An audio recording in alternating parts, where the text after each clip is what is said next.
When I married Sana, I believed I had found the woman who would walk beside me for life. We met when I was 26 and just starting to build my career. She was 23, vibrant, always the center of attention wherever she went. I was quieter, more serious, but I admired her energy, the way she seemed to light up a room. Our differences balanced each other, or at least I thought they did. Our first years together were good. We traveled when we could, spent evenings cooking together, shared dreams of the future. There were red flags, but I ignored them. She was very protective of her phone, sometimes taking it into the bathroom for hours. She spent long evenings out with friends, often coming home late, claiming it was just girls' nights. Once or twice, I asked questions, but she always laughed, kissed me on the cheek and told me not to be paranoid, and because I loved her, I let it go. Love makes you blind, and trust makes you foolish. The moment everything shattered started on an ordinary Tuesday. I had come home early from work. Sana was in the shower, and her phone buzzed repeatedly on the kitchen counter. Normally, I would never touch it. But that day, something in me snapped, curiosity mixed with a gnawing unease I had buried for too long. I picked it up. The first message on the screen made my blood run cold. Last night was amazing.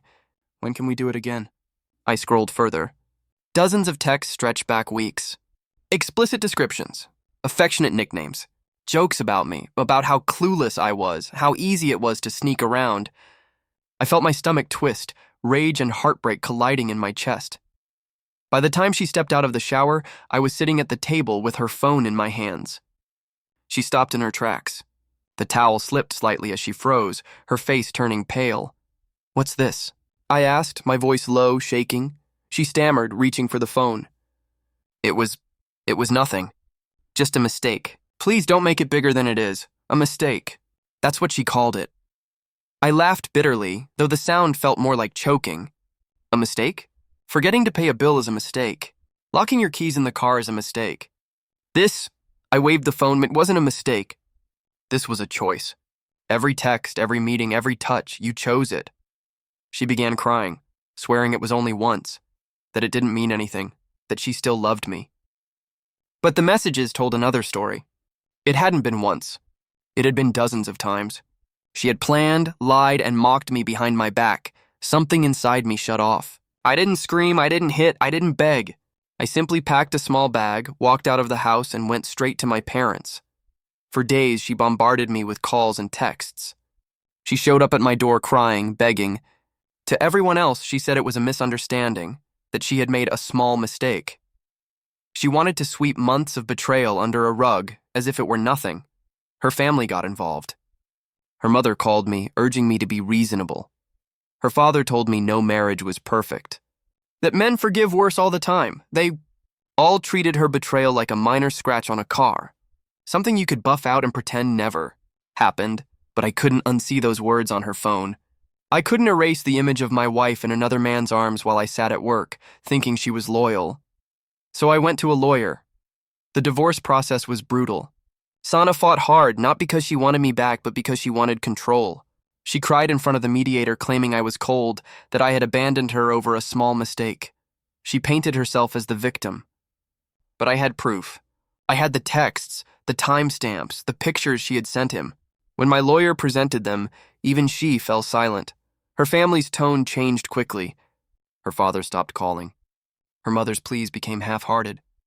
They couldn't defend her anymore. The divorce went through, and I walked away with my dignity intact, though my heart was battered. I kept the house, not out of spite, but because I refused to let her ruin everything I had worked for. She moved back in with her parents, her social circle shrinking as the truth spread. Months later, I saw her by accident. It was at a grocery store. She looked thinner, worn down. She spotted me, tried to smile, and approached. I thought, she began softly, her eyes shining with unshed tears. I thought we could get past it. I looked at her, and for the first time since that night, I felt nothing. No rage, no sorrow, just emptiness. You thought it was a small mistake, I said quietly, but it changed everything. There's no going back. I turned and walked away, leaving her standing there with her basket half full, her face pale. Over time, I rebuilt. It wasn't easy. Trust doesn't come back overnight. But I found new routines, new strength. I learned to enjoy my own company, to rely on myself instead of pouring everything into someone who never deserved it. Sana thought her betrayal was something we could erase, something that could be smoothed over with tears and apologies. But betrayal isn't a scratch. It's a fracture, a crack that runs so deep it splits everything in half. She thought it was a small mistake, but her mistake ended our marriage, shattered our love, and changed me forever. I'm not the same man I was before. I'm stronger now, colder in some ways, but wiser, and if I ever love again, it will be with my eyes wide open.